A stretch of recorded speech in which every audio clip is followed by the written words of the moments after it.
Hello and welcome to our second daily devotion. My name's Pastor Greg, this is Joel, and we're here to bring the second day of our daily devotion.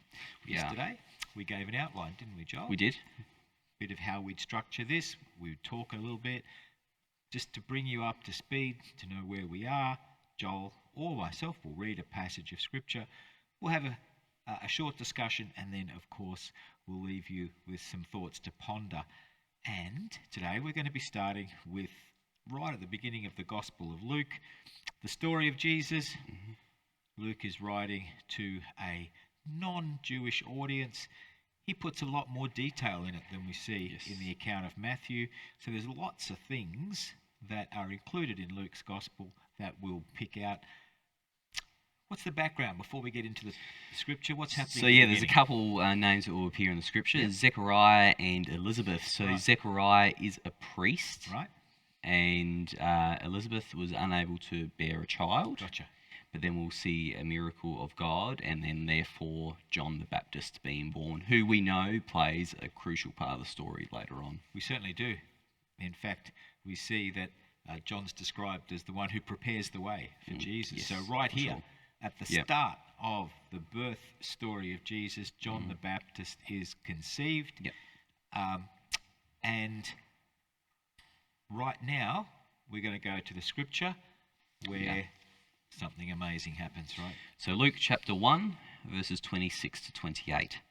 In the 6th day of Elizabeth's pregnancy, God sent the angel Gabriel to Nazareth, a town in Galilee, to a virgin pledged to be married to a man named Joseph, a descendant of David.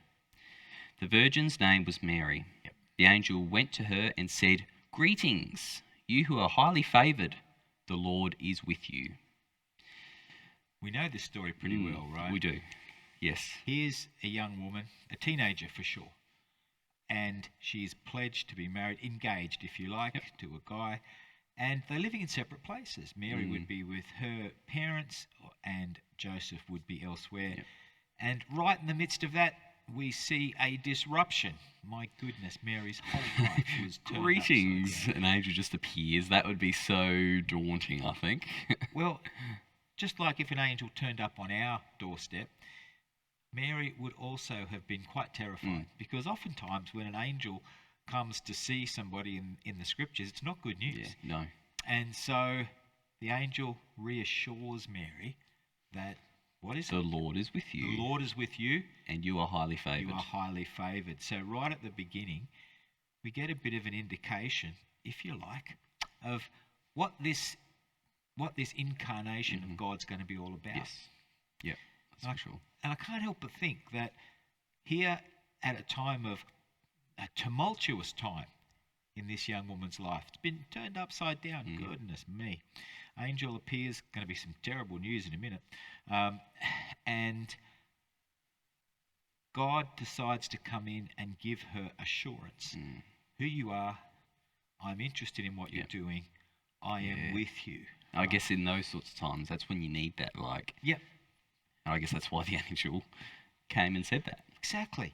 And when we are feeling like we are completely disoriented, the touch of God is important to us. And in fact, Joel, like me, when we go through a hard time, I know myself and other people as well, oftentimes it's in the toughest of circumstances that we can really feel close to God.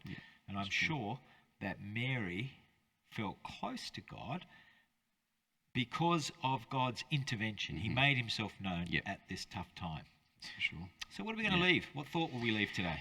So we want to ask you the question, what is a time that you felt nearest to God? So that's what you can reflect on in your diary. You can let us know via comments, send Pastor Greg a text, whatever means you feel led to. We'll hand that question over to you now. God be with you until tomorrow. See you tomorrow.